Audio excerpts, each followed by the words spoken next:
కవినై కవితనై భార్యనై భర్తనై కవినై కవితనై భార్యనై భర్తనై మల్లెల దారిలో మంచు ఎడారిలో మల్లెల దారిలో మంచు ఎడారిలో పన్నీటి జయగీతాల కన్నీటి జలపాతాల నాతో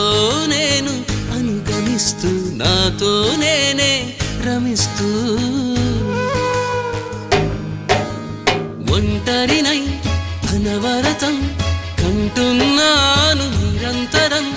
కలల్ని కథల్ని మాటల్ని పాటల్ని రంగుల్ని రంగవల్లుల్ని కావ్య కన్యల్ని ఆడపిల్లల్ని జగమంత కుటుంబం నాది ఏకాకి జీవితం నాది